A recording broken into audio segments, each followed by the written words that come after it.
কেমন আছো ছোট্ট বন্ধুরা? আমি তোমাদের তামিম ভাইয়া। বর্তমানে আছি ঢাকা বিশ্ববিদ্যালয়ের তথ্য বিজ্ঞান বিভাগে।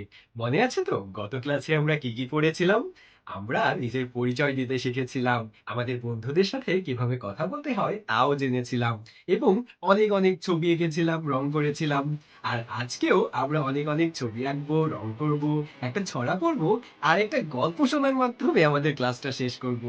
চলো তাহলে আমরা আবারও বই খাতা নিয়ে বসে পড়ি।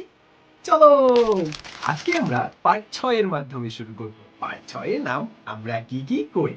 চলো আমরা শুনি ও একসাথে পড়ি। সকালে উঠে আমরা কি কি করি? মিলি এবং রাফি বলছে, খেলনা গোছাই, দাঁত মাজি, হাত মুখ ধুই, গোসল করি, খাবার খাই, চুল আঁচড়াই, বই গোছাই। তুমি কি কি করো সকালে বলো তো আমার সাথে সাথে। বাহ, আমরা অনেক কাজ করে থাকি তাই না? আচ্ছা, আমরা কেন হাত মুখ ধুই? সকাল সকাল যখন আমরা ঘুম থেকে উঠি, তখন অনেকটা রিফ্রেশ ফিল করার জন্য আমরা হাত মুখ ধুই। এতে করে আমরা রোগ জীবাণু থেকে অনেকটা মুক্ত থাকি, তাই না? আমরা কখন পড়তে বসি? আমরা সাধারণত সন্ধ্যাবেলা পড়তে বসি। তুমিও বসো তো? আমরা কখন খেলা করি? আমরা তো বিকালে বন্ধুদের সাথে খেলা করি, তাই না? আমরা কখন ঘুমাতে যাই? আমরা রাত্রেবেলা ঘুমাতে যাই, তাই না? আচ্ছা চলো, আমরা প্রশ্নগুলোর সঠিক উত্তর জেনে নিলাম। এরপরে আমরা একটু পৃষ্ঠাটা উল্টিয়ে পরের পেজে যাই। পরের পেজে আমাদেরকে আবারও আঁকাআঁকি করতে হবে। চলো রং পেন্সিল নিয়ে আবারও আমরা আঁকাআঁকি শুরু করি। আমরা এখানে ঘর, একটা ট্রেন এবং রেল লাইন দেখতে পাচ্ছি। তাছাড়াও রয়েছে অনেকগুলো লতা পাতা এবং ফুলের ছবি। চলো আমরা সবগুলোকে রং করে ফেলি। আমরা সবার প্রথমে পাতাগুলোকে একটু সবুজ রং করব। এই যে এইটা সবুজ, এটা সবুজ, এটা সবুজ, আর কিছু পাতাকে আমরা একটু টিয়া রঙে রাঙিয়ে দেব। চলো রাঙিয়ে দেই।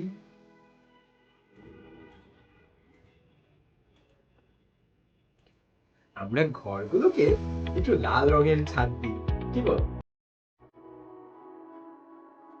এবং আমাদের ঘরের দেয়ালগুলোকে চলো একটু নীল রং করে ফেলি।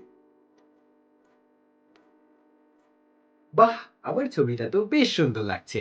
তুমি রং করছো তো? আমাদেরকে দেখাতে কিন্তু ভুলবে না। চলো এবার আমরা পরের পেজে চলে যাই। পরের পেজেও আমরা দেখতে পাচ্ছি আমাদের আরেকটা রং করার জিনিস দিয়েছে। চলো আমরা সেটাকেও অনেকটা রং করে ফেলি। এখানে রয়েছে পাখি, পাখির ডিম, প্রজাপতি, শামুক, আরো অনেক নকশা। বেশ সুন্দর তাই না? চলো আমরা প্রজাপতিটাকে আম, কমলা রং করে ফেলি। প্রজাপতিটাকে আমরা যদি একটু কমলা রং করি, বাহ, প্রজাপতিটা দেখতে বেশ সুন্দর লাগছে। আশা করি তোমরাও রং করে ফেলেছো। দেখাও তো কেমন হয়েছে। বাহ, তোমাদেরটাও বেশ সুন্দর হয়েছে। চলো এবার আমরা পরের পেজে যাই।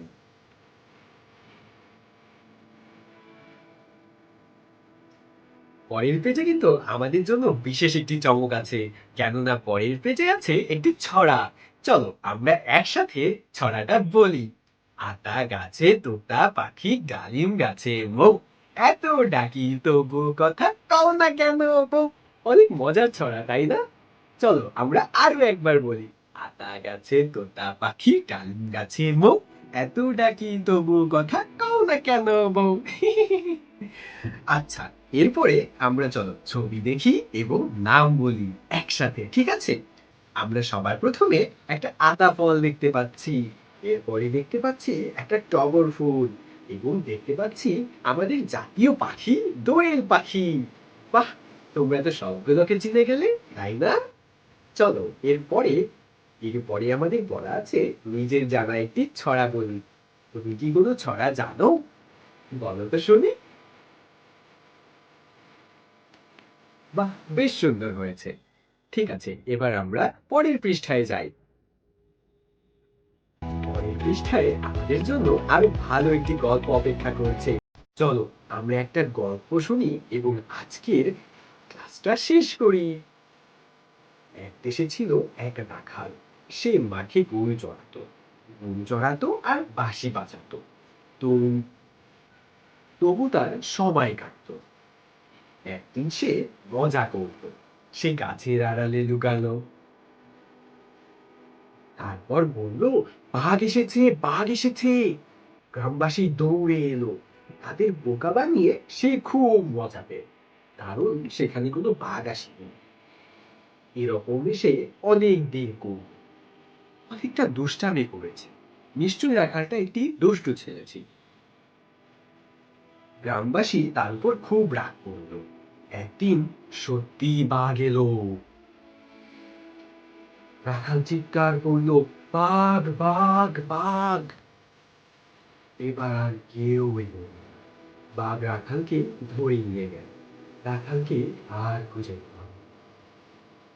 এই গল্পের মাধ্যমে আমরা কি শিখতে পারলাম বলো তো? আমরা যদি কারোর সাথে মিথ্যা কথা বলি, তাহলে পরবর্তীতে সে কিন্তু আর আমাদেরকে বিশ্বাস করবে না। তাই তোমরা কি কখনো মিথ্যা কথা বলবে? তাহলে আজকের ক্লাস এই পর্যন্তই থাক। দেখা হচ্ছে পরবর্তী কোনো ক্লাসে। আজকের জন্য বিদায়।